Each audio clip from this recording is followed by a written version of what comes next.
Well, well, if it isn't our latest West Point prodigy, I'm Master Sergeant Watson, and I'll be in charge of your training. This is the National Training Center, where you will be finalizing your officer training. At West Point, they taught you how to be an officer. Here, we're gonna teach you how to fight.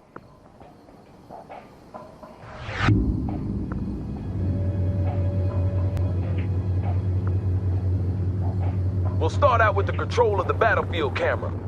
You use the WASD keys to move the camera. So why don't you show me some of those West Point skills by moving the camera around for a bit. Press the A key to move the camera to the left. Good. Now press the W key to move the camera forward. Good work.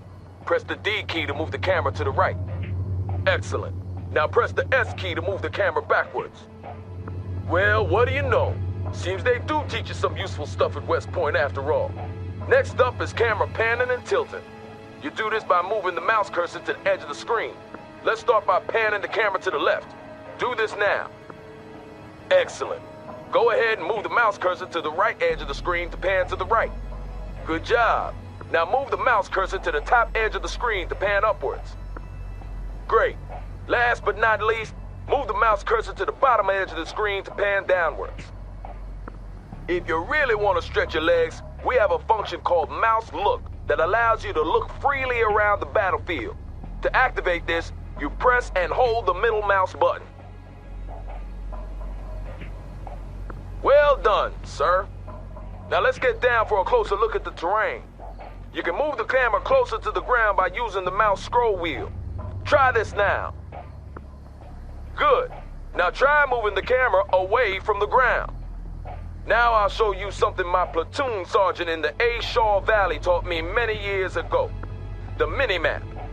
This gives you an excellent top-down view of the battlefield, allowing you to quickly move to a specific position. By clicking the left mouse button on the mini-map, you can instantly move the camera to that location.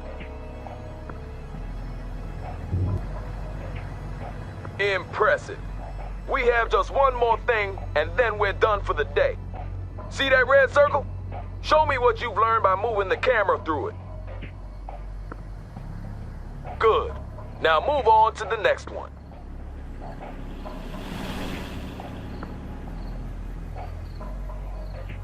Good.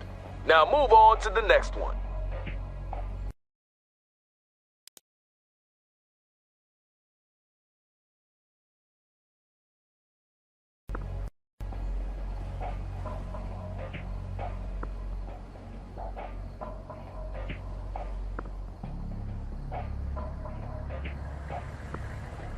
Good. Now move on to the next one.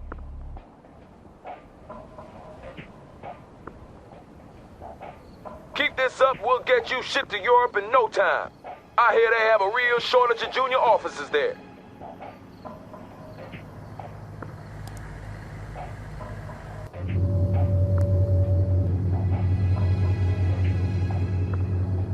You got more spunk than most of the West Point pukes we get sent out here, I'll give you that.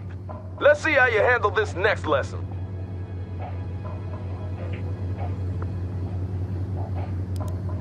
I'm gonna give you command of a Humvee. To issue orders to it, you have to select it first. And to do that, you left click on it with your mouse.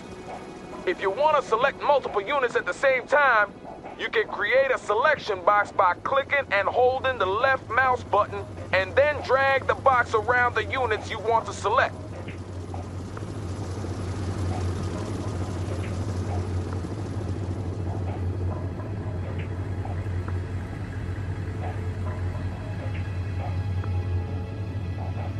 Good. Now with the Humvee selected, you can start ordering it around. To issue a move order, select the Humvee and then right-click in the world where you want it to go. Good. Now I'm gonna teach you about transports. For this part of the exercise, I'll give you command of an infantry squad along with the Humvee. Select the infantry squad and order the soldiers to enter the Humvee by right-clicking on the Humvee. Fit for fight, sir. Boarding the transport. Everyone's aboard. Good. Now, since the infantry squad is inside the Humvee, you can no longer issue orders to them. However, You can move the Humvee around as usual. To unload the infantry squad, simply select the Humvee and click the unload button on the order pallet. Try that now. Well done. Now let's move on to combat. Not for real though. This is a simulated exercise and the OPFOR will be your enemy. I hope you didn't wet your pants there.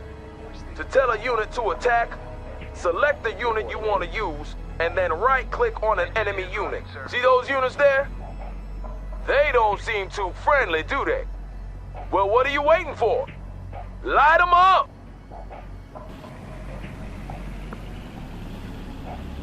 Yes, sir. Ready for action. Will do, sir. On our way, sir.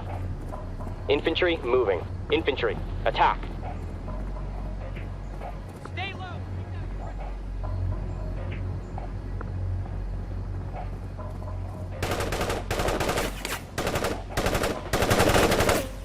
Hostile infantry repelled, sir. Hostile defeated. One dead hostile. More one for the good guys. Hooah! That's the spirit, sir. They'll fear you in On our Germany. way, sir. To really be all you can be in urban warfare, you need to make good use of the surrounding terrain. See that building over there? You can move your infantry squads inside to give them extra protection against enemy fire. Select your infantry squad and move the mouse cursor over to that building. Going The into the cursor building. changes to indicate that you can order your infantry squad inside. Securing building, To do sir. this, you select your infantry squad and right-click on the building. Do so now. Good. With your infantry squad inside the building, it becomes much harder for the enemy to spot you. And your men will also take less damage from incoming fire because of the cover that the building provides. Let's see what happens when this enemy vehicle tries to speed past your infantry squad.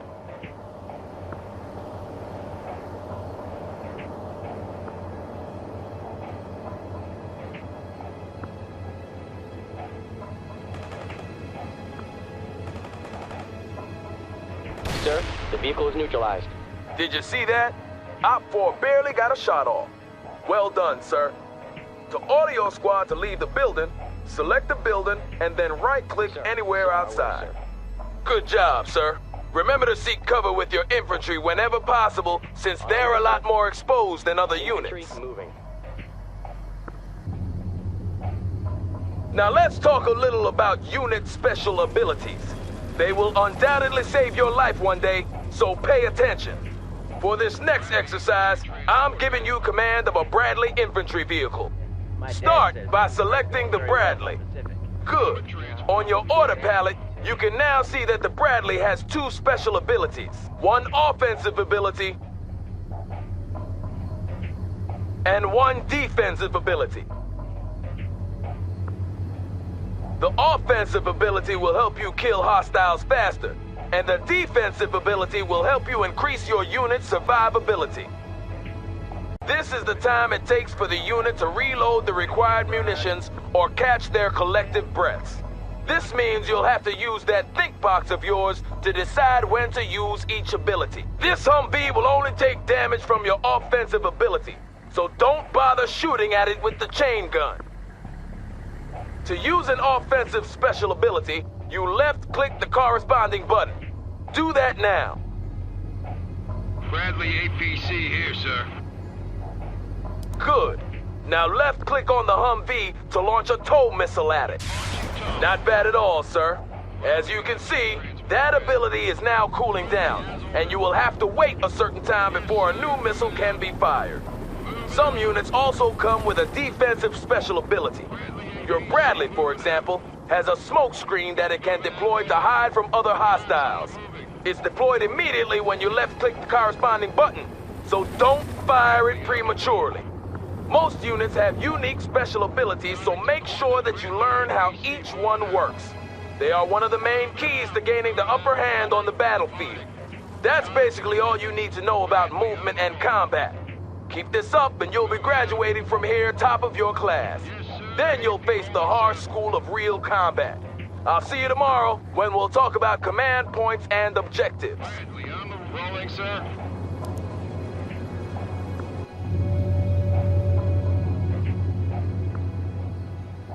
So you haven't quit on us yet. Today, I'm going to teach you about command points and objectives. A complete understanding of these concepts is crucial if you plan to succeed as a combat officer, so listen up. What you see here is a command point. Control of these points is the deciding factor when you struggle for mastery of a battlefield. Often, capturing a command point will give you access to additional reinforcements as well as shifting the battle in your favor. A command point is colored differently depending on its state. White means it's neutral, that no one is controlling it. Red means that it's under enemy control. And green means the good guys, which means us are in control. To capture a command point, you need to place your units inside each of the connected circles, or perimeter points. And when you've done this, the command point will be yours. Well done, sir. That command point belongs to Uncle Sam. Now we move on to objectives. When you're on a mission, your commanding officer will provide you with a string of objectives which you have to fulfill in order to complete the mission. These objectives come in two different kinds: primary objectives and secondary objectives. To review your objectives, simply open the objectives log by clicking on the objectives button near the minimap. Do that now.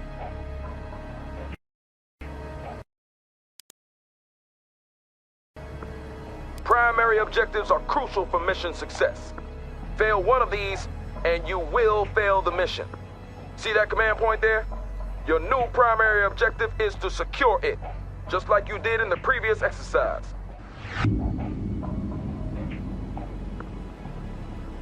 Armored transport reporting in. Driving to coordinates. Move to that perimeter. Tracks are moving. We are ready to move in out. Tracks are rolling. Friendly tracks rolling. Arm moving as ordered.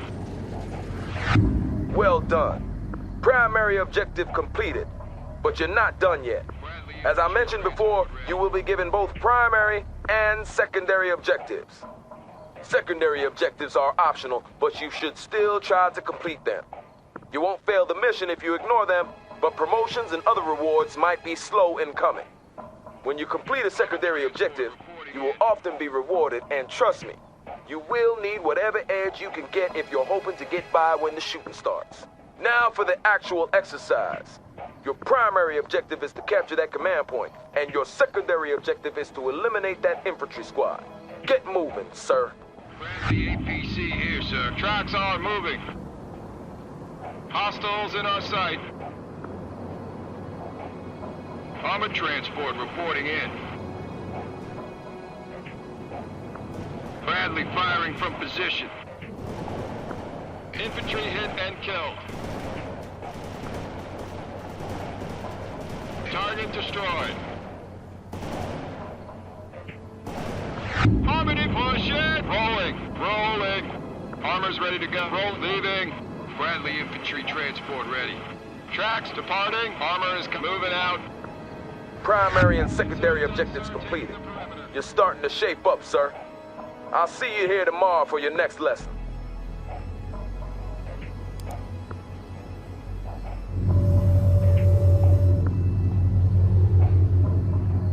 Seems you're determined to make it through to the end, sir. I guess you're eager to get to Europe and do some good. Today I'll teach you about reinforcements. It's the inevitable rule of war that men get hurt and die. But as a commander, you must stay focused on the big picture and complete your objectives. And for you to be able to do this, your commander will give you access to reinforcements. First off, you need to activate the reinforcement menu. Press the reinforcements button now. Good. Your available reinforcements are shown as points. In the left-hand column, you can see the amount available. In the right-hand column, show you the amount incoming. The available points are ready for you to use. You can spend them on units and then have these units delivered to the battlefield. The incoming points will be added to your pool of available points over time. Each unit has a point value tied to it. This is the amount it would cost you to order down one such unit. That Bradley IFV, for example, costs 750 reinforcement points and about 3 million taxpayer dollars. If you should lose one in action, those 750 points will be reimbursed to your incoming points pool, and after a while, they will be available to spend again. To start ordering units, you need to place a drop zone marker. The marker indicates where the transport aircrafts will drop your units. Click the drop zone button. You're looking at the mega map. From here, you get a detailed overview of the entire battlefield, but it also removes you from the tactical situation on the ground. Right now, the only thing you can do in the mega map is to place your drop zone marker. Well done, sir. I knew you'd have no trouble with this. With the drop zone marker placed, you're ready to order in reinforcements. You now have 2,000 reinforcement points to spend as you see fit. To order in some units, you start by left-clicking the reinforcements button. Left-click on a unit that you wish to purchase. Clicking on a unit multiple times would add multiple units of that kind. To remove a unit, simply right-click on its icon or left-click on the unit icon in the order box below. You can see your current order in the order box along with the total cost of your order. This amount can never exceed the amount of available reinforcement points, so choose wisely. When you've completed your order, you click the deploy button. Do so now. It'll take some time for your reinforcements to arrive since they're being brought in by air. Plan your reinforcement orders accordingly. Superb job, sir. Only one more day until graduation. I'll see you back here tomorrow.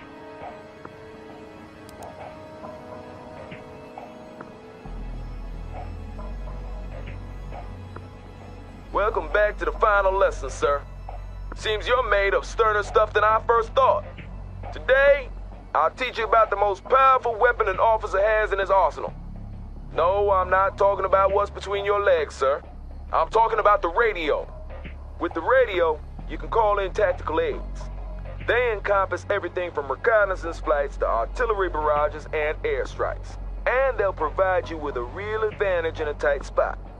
As you succeed on the battlefield by killing the enemy and capturing command points, you will receive tactical aid points. These can then be used to call in tactical aids. Today's your lucky day, though, because you will be provided with a steady stream of tactical aid points regardless of your battlefield performance. And to spice things up a bit, I've ordered the I-4 to place some hostile targets for you to practice on. I know you're itching to get started, so don't let me hold you back. Get to it! Good. To deploy a tactical aid, simply left-click the weapon or aid you want, and then left-click in the world where you want it deployed. Understood. Coordinates received. Artillery firing.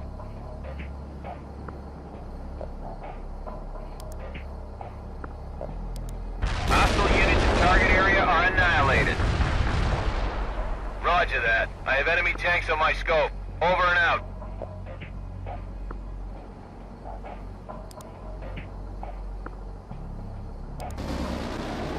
Copy that. Heading towards target coordinates. Iceman out. Hunter here. Mission completed. Heading home.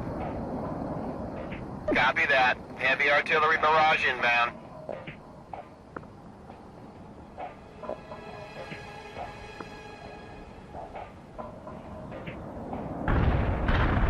Enemy units in target area got hit hard.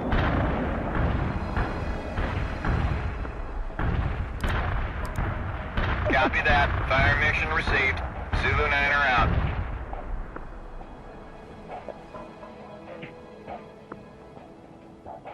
Poor, sir. Op-4 targets destroyed. Superb job. As you might have noticed, it took some time before the tactical aid was deployed. This time varies depending on the tactical aid in question, so you need to plan ahead and analyze the movement of your enemies in order to hit them. Now those targets you just annihilated were stationary, and even a Marine could do that. To be really effective, you need to learn how to hit moving targets. So let's try it again, but this time we'll have moving targets to practice on. Get to it.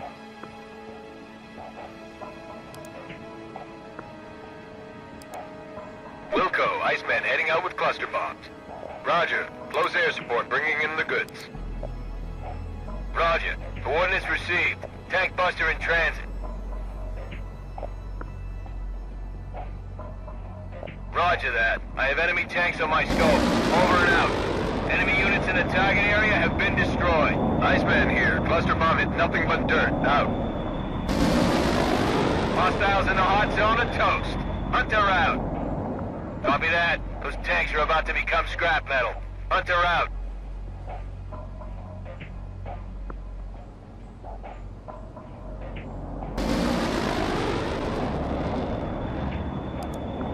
The area was clear of enemies. Hunter out. Wilco. Fire mission received. Artillery barrage inbound. Hoo-ah, sir. All our 4 targets destroyed. That was an excellent performance by all standards. Congratulations on completing this course. Only actual combat can teach you the rest of the skills you need, but I'm sure you will make a fine combat officer, sir.